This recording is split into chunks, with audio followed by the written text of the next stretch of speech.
బేతాళ కథలు. దొంగ సొమ్ము. పట్టువదలని విక్రమార్కుడు చెట్టు వద్దకి తిరిగి వెళ్ళి చెట్టుపై నుంచి శవాన్ని దించి భుజాన వేసుకుని ఎప్పటిలాగే మౌనంగా శ్మశానం కేసి నడవసాగాడు.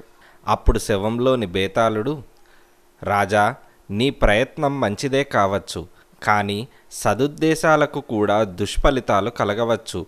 అందుకు నిదర్శనంగా సాత్వకి అనేవాడి కథ చెబుతాను. శ్రమ తెలియకుండా విను అంటూ బేతాళుడు ఇలా చెప్పసాగాడు. పూర్వం సాత్పూర రాజ్యాన్ని శతకంఠుడనే రాజు పాలించేవాడు. ఆ రాజ్యం అంత సంపన్నమైనది కాదు.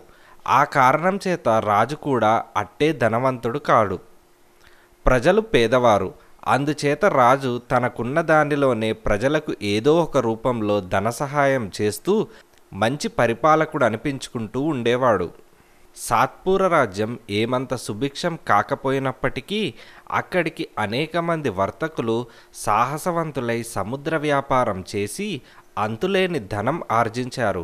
అయితే వారు తాము సంపాదించుకువచ్చిన బంగారాన్ని రాజుగారి కళ్ళబడకుండా రహస్యంగా దాస్తూ వచ్చారు. అందుచేత వర్తకులు సంపాదించే కోట్లాది ధనం రాజుగారికి అందలేదు.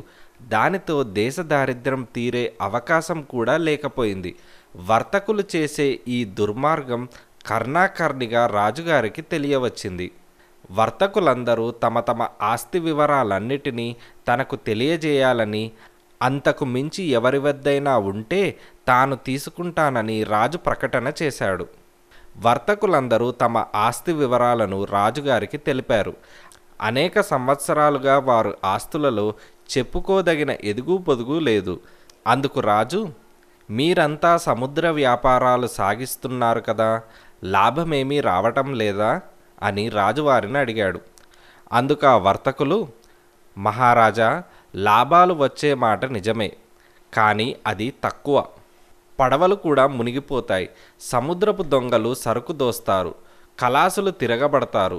ఒక్కొక్కసారి సరుకు నష్టానికి అమ్ముకోవలసి వస్తుంది. మా కష్టాలు ఎవరితో చెప్పుకోము అని వర్తకులు రాజుతో అన్నారు. వాళ్ళు అబద్ధమాడుతున్నారని రాజుకు తెలుసు. కానీ వాళ్ళు రహస్యంగా దాచిన బంగారాన్ని పట్టుకోవటానికి రాజు చేసిన ప్రయత్నాలన్నీ విఫలమయ్యాయి. రాజుగారి వేగుల వాళ్ళు ఆ బంగారం ఆచూకీ తీయలేకపోయారు. సాత్పుర దేశంలోనే సాత్వకి అనే మనిషి ఉండేవాడు. అతను సామాన్య వ్యక్తే కానీ అపారమైన తెలివితేటలు కలవాడు. వర్తకులు బంగారం దాచటము, దాని ఆచూకీ తెలుసుకోవాలని ప్రయత్నించి రాజుగారు విఫలుడు కావటము అతను చూస్తూనే ఉన్నాడు. రాజుగారికి అనిపించినట్టే సాత్వకి కూడా వర్తకుల సౌభాగ్యం ప్రజలకు లభించాలనిపించింది.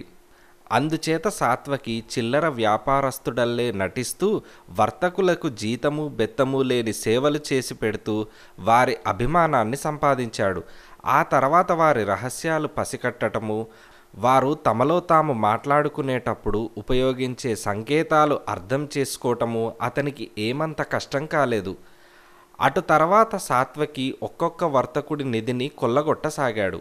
వర్తకులు ఎంతో తెలివిగా ఎక్కడెక్కడో పాతిపెట్టిన బంగారం మాయమవుతూ వచ్చింది.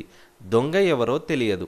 ఆ బంగారం రాజుగారికి తెలియకుండా దాచినది కావటం చేత రాజుగారి దగ్గరికి పోయి దొంగతనాల గురించి ఫిర్యాదు చేయటానికి లేదు. సాత్వకి తాను దొంగలించిన బంగారాన్ని ఉంచుకోలేదు. దాన్ని అతను ప్రజలలో పంచిపెడుతూ వచ్చాడు. మారువేషం వేసుకొని పగటిపూట బంగారాన్ని బీద సాదలకు ఇచ్చేవాడు. రాత్రిపూట ఇళ్ళ కిటికీలో నుంచి పారవేసేవాడు. ఈ రహస్యం ఎంతో కాలం దాగలేదు.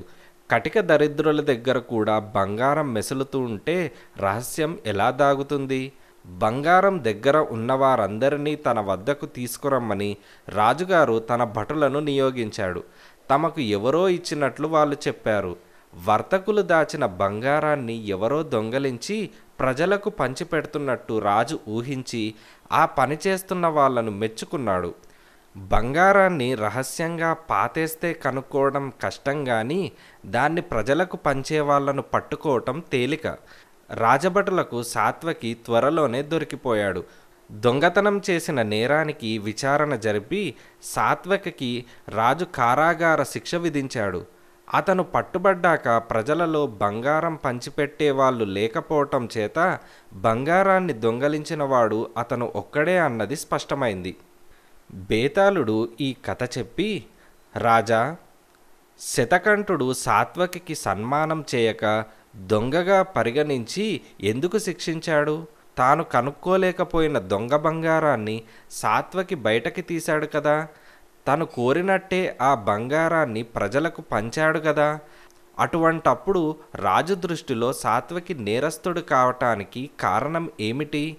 ఈ ప్రశ్నకు సమాధానం తెలిసి కూడా చెప్పకపోయావో నీ తల పగిలిపోతుంది అని బేతాళుడు అన్నాడు. దానికి విక్రమార్కుడు, సాత్వకి చేసిన అసలు నేరం వర్తకుల బంగారం కాజేయటం కానే కాదు. దాన్ని రాజుగారికి ఇవ్వక తానే ప్రజలకు పంచటం. ప్రజల యోగక్షేమాలు చూడవలసిన వాడు రాజు. ఆ అధికారాన్ని సాత్వకి నిర్వర్తించాడు. అదీకాక వర్తకులను తను అనుకూలంగా చేసుకోవటం రాజుకు అవసరం.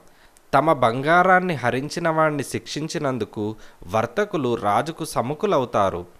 పూర్వం వాళ్ళు రాజుకు వ్యతిరేకులుగా ఉండి తమ బంగారాన్ని దాచారు.